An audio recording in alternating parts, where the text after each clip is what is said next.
everyone, and welcome back to Mental Attire, the Meaning series. In today's episode, we're going to talk about how lack of accountability does not equal freedom. I'm Cleopatra. I am Amy. And I'm Caitlin. So, as always, we could probably record multiple episodes on this topic, but we're just going to start with kind of the quote that actually inspired this. The title for this episode is "Freedom is not the same as lack of accountability." And so if we want to kind of share our thoughts on that and how we've all experienced it to be true. Well, I would say, and it's probably always been around. Actually, we could go, like we talk about, back to Adam and Eve being accountable. Holding each other accountable, wives and husbands holding each other accountable, family, parents, children, parents. I just feel like it's brushed off, and it gets, we're not supposed to. It even gets to the extreme in our world. I mean, parents are even punished for holding their children accountable, and in actuality, the other way around, it's very hard for children to hold their parents even accountable. Mm-hmm. And so, the whole thing of freedom is not the same as lack of accountability. Lack of accountability just gets us nowhere. In my opinion, in 2021, I made a sign with like 5 main virtues that I wanted to work on. And one was be fully accountable and fully responsible. And that means in situations that we probably didn't even create it, or, we're not a big part of it. But it means fully step in. And I do believe parents and children, families need to hold each other accountable with their mental and physical health, their choices in life. Well, and take it away from there. Accountability strengthens growth too. And so we aren't meant to walk this life alone. That was never, you see where God made Adam a helpmeet just because he wasn't supposed to be alone. And I think, we're not meant to walk alone, and God designed us for a community. And actually, I just read this morning in Ecclesiastes where he said, 2 are better than 1 because they're going to have a good reward for their labor. And if they fall, one's going to lift the other up. And so I think just remembering that you're not meant to walk alone. And I think there's like a pressure to try to figure things out on your own, or like, especially in our day and age, and just social media. And so I think reminding yourself that that's really, you can learn from others, and you don't have to go the hard way. You don't have to, you can take others' testimonies, others, just life experiences, and learn from that. Mm-hmm. Well, I think thinking of how people mistake freedom for a lack of accountability, because you can do whatever you want, and you can I guess it would be do whatever you want whenever you want, and that's not with really whoever you want, however you want, right? And that's not really the reason to have freedom. Freedom is supposed to actually be a good thing, and God gives us freedom. We talk about in one of our other videos, actually, free will, and how it is. We discuss whether it is or isn't a responsibility. But freedom is supposed to enable us to make good decisions and be able to continuously choose. So if something's not going well, we have the freedom to choose something different, and we can continuously kind of pick ourselves up, but then also, like Caitlin was saying, not do it alone either. And so, the whole idea that we have to do it alone is kind of really is a human-made idea, not a God-made idea. Considering, like you said, God did give Adam a helper. He talks about how 2 is better than 1, and then 3 is a cord that is not easily broken. And so I think that it's about, I think the first step is kind of overcoming the mentality that you have to do it on your own, that there's this whole glorification of like independence and like you don't need anyone's help.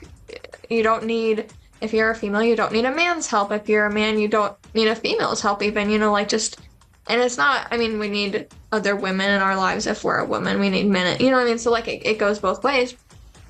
But like the first step is like realizing, hold on, maybe that's a lie that's been created and so popularized. I don't know if that's a word, but we're making it a word. And glorified, that it's not actually a truth. And so you need to kind of like sit back and even maybe use our quiet time reflection sheet and just like sit quietly for a couple minutes and reflect on, is this something that God has given me, or is it something that I've adopted as like a human mindset? Yeah, the medom mentality, we call it MEDOM, the me, the me first, me only, me do it all by myself. There's such a go out, go to college, get a job, do this on your own, make your own living, have your own place, buy your own this, and if we go back to some of the more successful families and generations and everything, and the working together, joining together. But I have a couple quotes here about learning from others' mistakes. A smart man learns from his own mistakes. A wise man learns from the mistakes of others. It says, Tom Bellew, it says, a fool never learns. And then he says, a smart man learns from his mistakes. A wise man learns from the mistakes of others. And then Jack Ma, always try to learn from others people's mistakes, not your own. It is much cheaper that way. And it's a lot shorter learning curve. Thus the reason we're creating any of our educational resources and materials is in hope that if we can shorten your learning curve so that you don't have to go through those experiences, then that is something at least, we really hope to do. And let's learn together and let's help each other. And accountability and responsibility is true freedom. It really is, mentally and physically, and in every area of our lives. And I feel like mentally, with the mental health crises, the different ones going on, the physical, our bodies in our nation and our world. I was looking up the top countries and their statistics for obesity and what countries were rated where. And it's like, we just, once again, but it needs to start at home. Mm-hmm. This is not, okay, systems out there, organizations out there, they can help educate and everything, but this needs to start at home with parents and children and families, just like everything else. And so we need to work on helping your family and be educated and then execute it, act on it, implement it. Is it going to be uncomfortable? Oh yeah. Is there going to be resistance? Oh yeah. We've implemented stuff and people are like, the kids or, dad or somebody's like, yeah, whatever, we're going to do this. Well, yeah, we are, and it's uncomfortable at first. It can even be miserable. It can be, I don't want to do this. Okay. Well, we're still going to do it. But we aren't even allowed to do that, it seems like, in this world. Mm-hmm. I think accountability requires, it's like you start first with that humility, okay? Because we have to humble ourselves and, like you were strip ourselves of that pride and be willing to be corrected. Being willing to be corrected is a sign of maturity. So just accepting that, and yeah, it may be hard, but it keeps us aligned with God's word, with God's good design for maybe us, for our family. And so true friends, true family, they're going to lovingly correct each other and help each other. Proverbs 27:17 says, iron sharpens iron, and so does, the countenance of a friend or a man. And so, just remembering that yes, it may be hard, yes, it may be tough, yeah, it may be taking down that pride just a few notches, but it keeps you aligned with God's good design for you, and for your family. Mhm. And another quote, this time from Henry Kissinger, is people think responsibility is hard to bear. It's not. I think that sometimes it is the absence of responsibility that is harder to bear. And I think, I mean, you could kind of responsibility, accountability kind of fall in line with each other. But I think that it's true when you don't have any parameters, for what you can or can't do, or what you should or shouldn't do, like that kind of thing. You're almost spinning your wheels more because you have no true direction, you have no firm foundation to stand upon. And so when people think that responsibilities are like the hardest thing, like they don't want to be responsible because they think, oh, I'm going to be bogged down by this, and then I won't be able to just do this whenever I want because I have these A, B, C, D to take care of. But the truth is that life is going to be a lot harder if you don't have those responsibilities because you're not going to be grounded.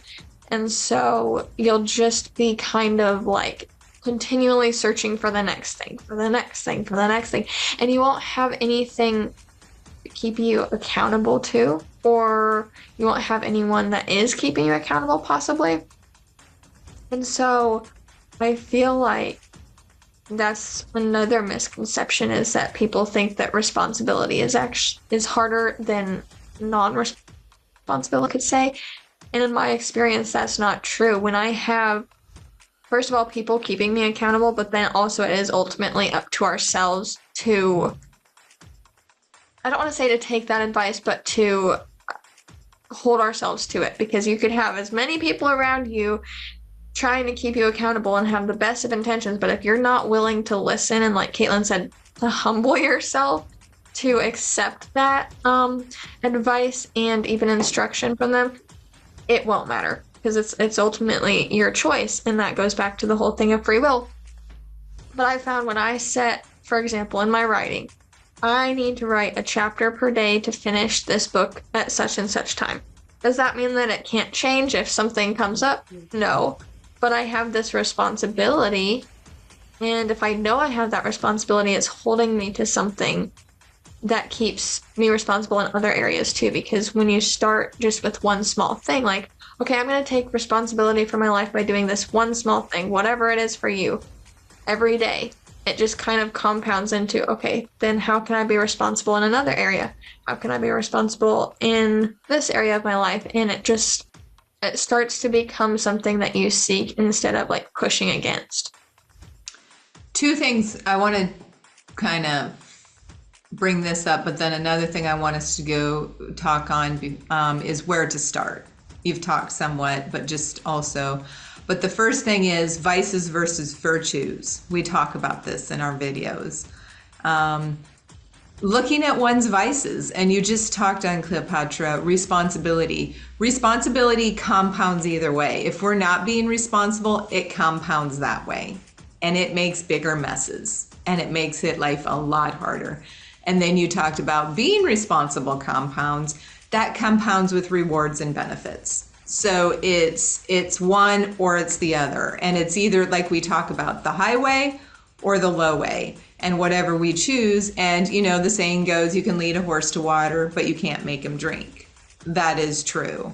And then it leads to holding each other accountable with consequences. And consequences seem to be a pass in this world, a free pass these days. Who cares? Enable them, support them, encourage them on that path to the low way. No. God does not say, oh, go help that person wreck their life, or go help that person, take the low way. No. And so it's a matter of vices, looking at our vices, repenting, like you talked about, Caitlin, repenting. I have this ABC. We become aware of it. Then B is we got to look at what beliefs and behaviors we have to change. What are thoughts and actions that are causing this? Then we have to recalibrate to see actually choosing to change, actually doing it. Because like Cleopatra talked about, she can have this set, okay, this is what I'm going to do, but then she has to do it. The horse has to drink the water. And that's where the beauty happens. That's where the rewards and benefits are like fulfilled.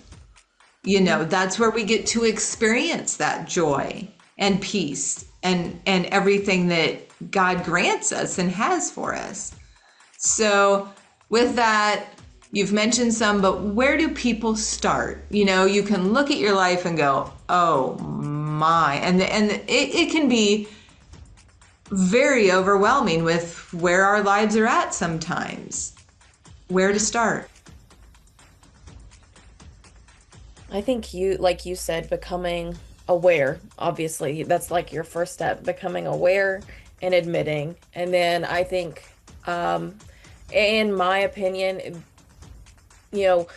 reaching out and calling out to God, but also reaching out to maybe other godly examples, because accountability does bring stability, and it brings stability to that freedom. And so just like maybe laws keep our country safe, God's accountability keeps our spiritual walk safe.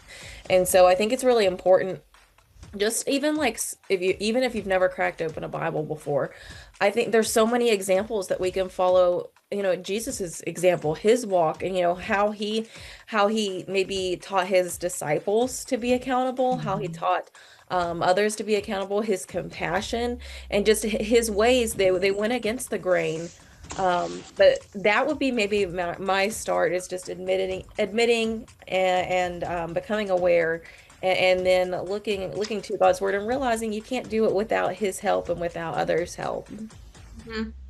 And I think to build off of that, like you mentioned briefly, like finding or reaching out to someone who is a godly example or someone you trust to help kind of like guide you while you're trying to figure things out. Because it's not that you have to have everything figured out at once. None of us do. That's a very like unrealistic expectation. I think that when you start seeking God, it might become easier, because like you're putting yourself in alignment with God, and so he promises to reveal things to us. He promises to walk with us, and that just having that kind of comfort and also stability, like you were saying, it does make things easier in some ways, but that doesn't mean that it's just going to happen all at once. And so finding that person to reach out to, and we were talking about this actually last night or the night before, about like how praying and all of that can be so intimidating, because people have the thought that it has to be perfect or it has to be this certain way. And in reality, that's not true. Prayer is our communication with God. It's how we communicate with him. It's how we kind of put ourselves in his light so that he can guide us. And then on the flip side, we have to be willing to listen too. So we've talked about like prayer without, or faith without action, that kind of thing. But I think it's also realizing that you don't have to pray a certain way. You don't have to have fancy words. You don't have to have any knowledge of it prior, but you have to be willing. So I feel like my point would be, you said to become aware, and you had another word. You're aware, and I can't remember what else you said. Admit.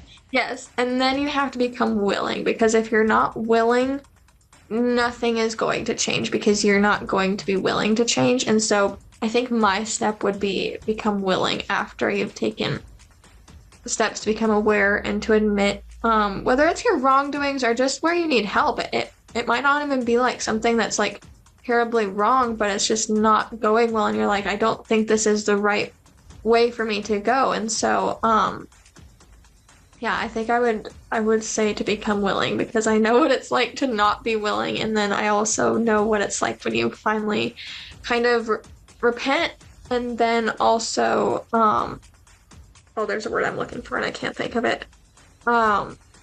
well, become humble, basically. You're humbling yourself to whatever changes you need to make. And to go off of that real quick, um, I think about it takes that willingness, and I lost my thought just for a minute.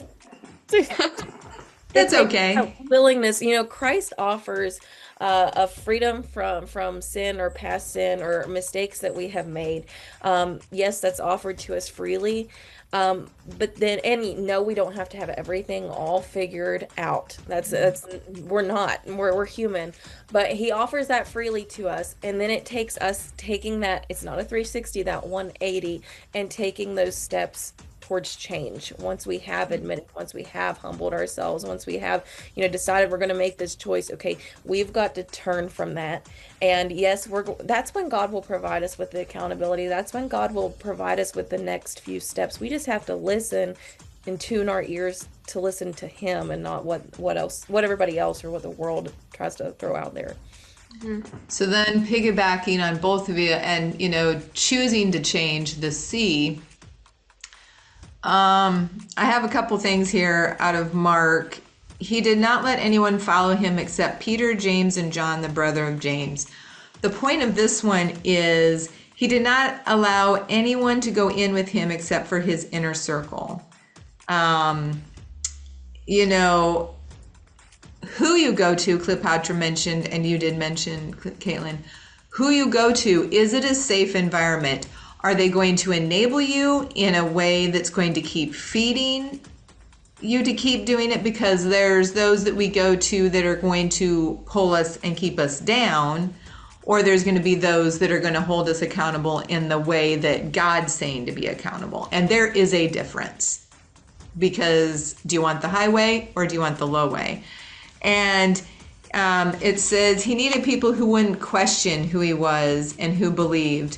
If they're bold enough to believe it, you can count on them. If they're bold enough to agree that this is a wise choice, we've got to look at wisdom here, and we've got to look at God's truth and how are they living in their own lives?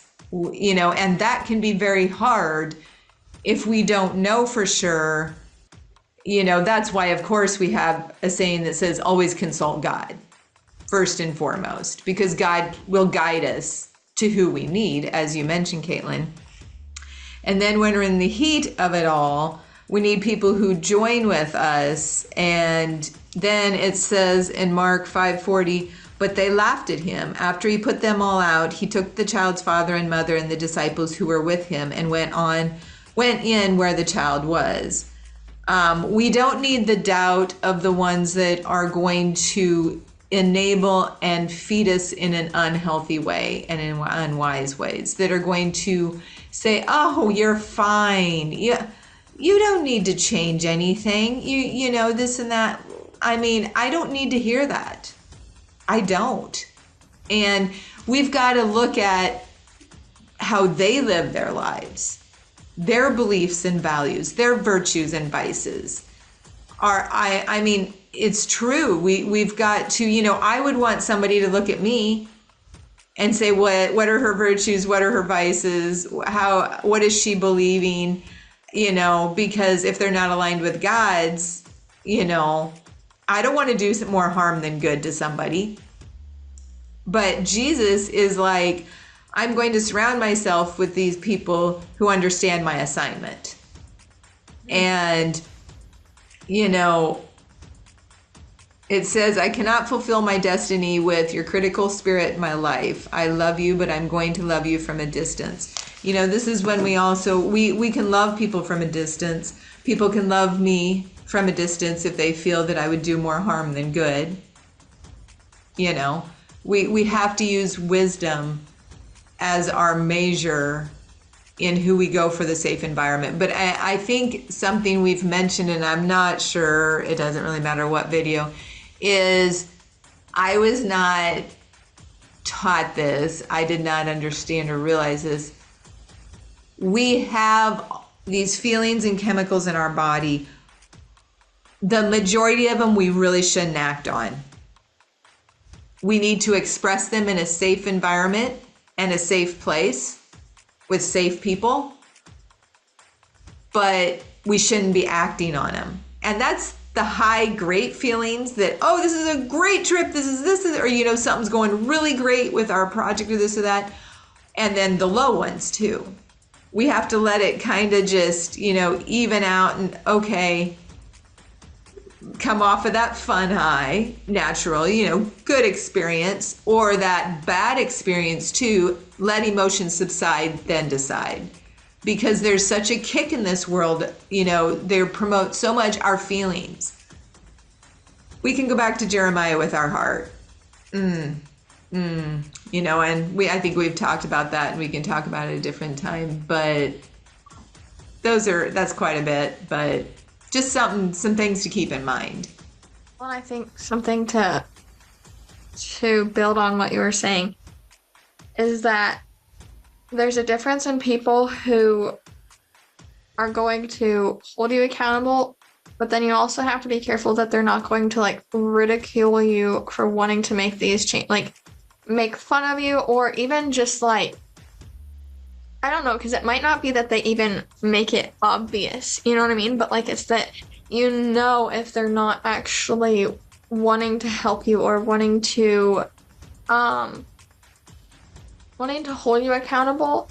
And so it can be where they're like saying, you don't need to change, you don't need to whatever. Or they can be questioning it too. Like, why would you think, like, you don't need to do that? And so I think that's two different forms of enablement, because it could be where they're just straight up saying, you don't need to change, you're fine the way you are, like, none of this really matters, you know, whatever. Then it can also be like where they're questioning why you are. And it can be a good thing if they're trying to figure it out themselves, and like maybe they're like, well, why are you doing this? Can you help me understand? Versus, why are you doing this? You don't need to change, you know? So they kind of tie into each other. And so that's why it's just important to like truly consider who you trust when you're doing this. And I mean, any time in life actually, with anyone you trust. But when you're doing work like this or healing like this, you have to be like very considerate of yourself, and then also those people too, because you don't want to hurt those people either. Like, if they're not meant to be part of this, then it'll only hurt them too, because you're both going to go away from it not feeling better, not feeling more accountable or responsible or closer to God. And so I think it's just a matter of also then realizing that it takes a certain amount of courage just to ask somebody for help, and understanding that it's okay to be scared while you're doing it, but then you still have to have the courage and the bravery to become aware, admit it, become willing. So like, you can't do it without a certain measure of courage and bravery.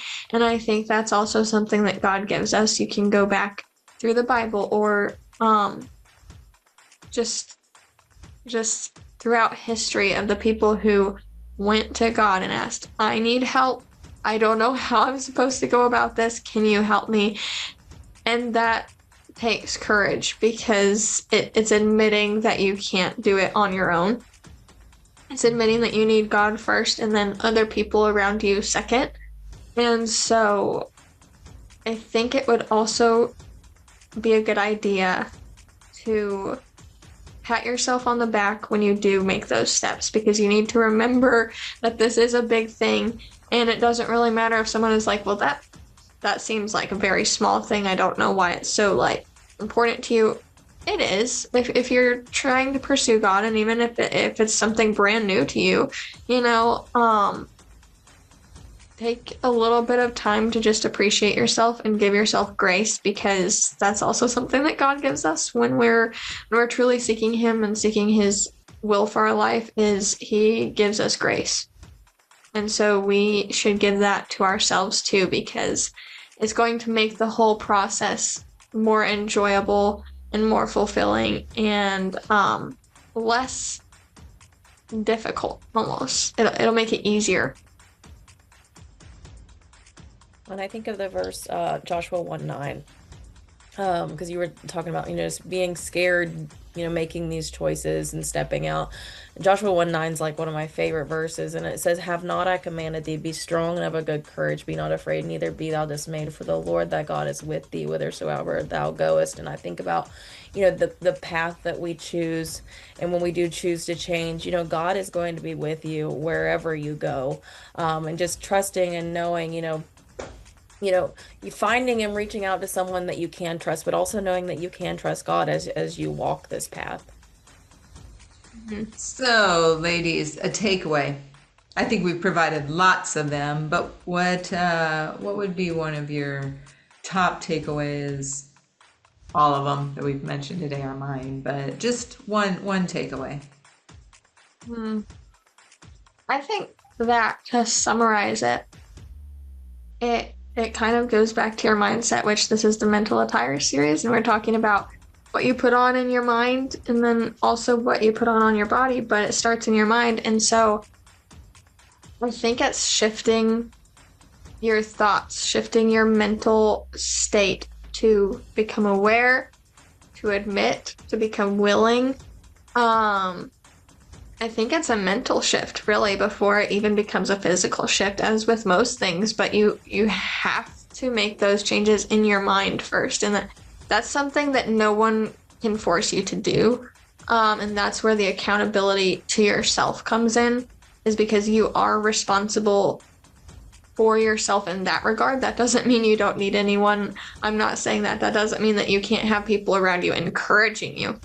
But the first step has to be you being willing to take that responsibility for your life and to kind of humble yourself and then be like, okay, where do I go from here? And so I think it's kind of a mental shift that I would take away from this video, is just taking those quiet moments. Like we said, start with 2 minutes or start with 5 minutes or whatever is. And I don't want to say comfortable for you, because it might not necessarily be comfortable in the beginning. If you're taking that time to just be quiet and sit there, you're gonna be like, I think I would rather do this or that, anything else but this. So I don't want to say that it'll be comfortable, but like taking those couple minutes, and just becoming aware, and then going forward, you have to listen. And so, allow your mindset to shift. Well, and I would say, like, as an encouragement to you is or maybe a challenge, is to reach out to someone that you trust, someone that you truly trust, and ask them to hold you accountable in your walk, and maybe commit to do the same thing for them. You never know what kind of, like Amy likes to say, piece of popcorn that you can be for someone else too. And so I think this week, just maybe after watching this video, reach out to someone who you can trust to hold you accountable. Yes, be that first kernel. You'll be happy you did, because it's a good contagious, a good infectious. And I would say, to piggyback on what Caitlin said and Cleopatra, look at what thoughts in quiet time. Be okay with the thoughts. Well, have mercy on yourself when the thoughts that come about in that quiet time. Write them down. And the second part would be reach out to us. No one or no family shall do life alone. And it can be scary. It can be, Caitlin, you mentioned earlier, we may not see all 12 steps. Or I'm not sure if it was Cleopatra or Caitlin. We only need to see the first step.